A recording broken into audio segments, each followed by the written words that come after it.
I'm not gonna lie to you guys, I have a splinter in my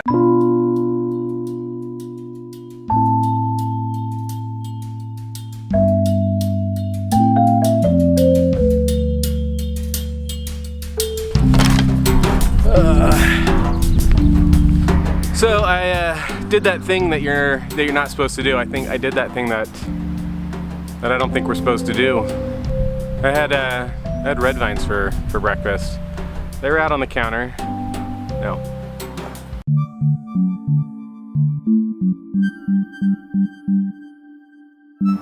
So I did something that you are not supposed to do. I'm up here in Lake Tahoe, California, which is fine. It's fine to do that. We did it, buddy. We found snow. And luckily he had his wood GoPro so that we could capture it. There it is right there.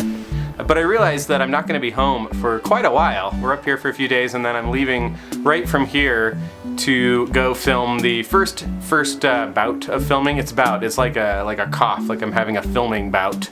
But we're going away for trip 1 for 500 feet ahead, which means I'll be gone for a couple of days for that and doing all sorts of things. And it's all because I did this thing you're not supposed to do. I said yes. And it doesn't sound like a big deal to say yes, but it causes me some anxiety.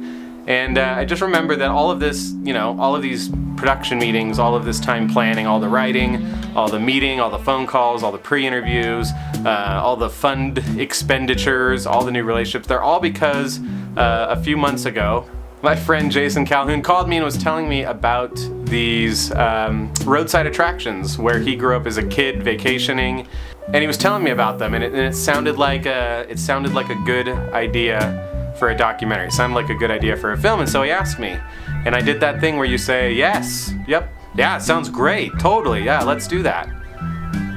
And yeah, I don't know about you, but yeses cause me anxiety, man, because a lot of stuff comes with them, and one of the biggest thing that comes with a yes is the unknown of what's coming next. And I think that's what 500 feet ahead really symbolizes. That's what this documentary series. Is my hair still okay? What I realized is that the billboard, when you see that billboard that says 500 feet ahead on it, like, that's the billboard giving you a heads up. Like, you have a decision to make. You can stay on the freeway, you can stay on the road that you know, or in 500 feet ahead, you can do something different.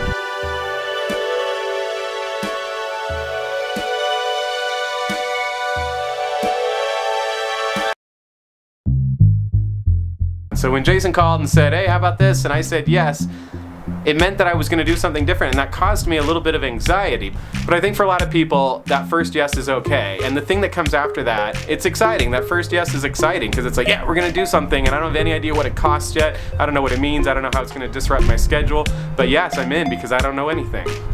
The hardest thing in completing a project, the hardest thing about seeing something through is not saying no. When somebody says, hey, you're gonna have to, spend a few days away from your family, do you wanna do that? It's that little yes that keeps the project going. When somebody says, you're gonna have to lay out some money, you're gonna have to sleep in a hotel room with a bunch of guys maybe that you don't know all that well. It's all those little yeses that actually lead to the thing getting done, not the big first one. And it's just something I've been thinking about as we get ready to leave, as we start filming tomorrow with everybody, as we drive up there. I tried to trace it back to this haircut.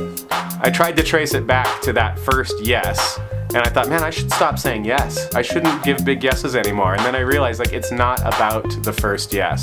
The first yes is exciting. It's about not saying no after that. That's really all I have about it. I think these guys are gonna come tell me to not film here anymore, so probably should wrap it up. All right.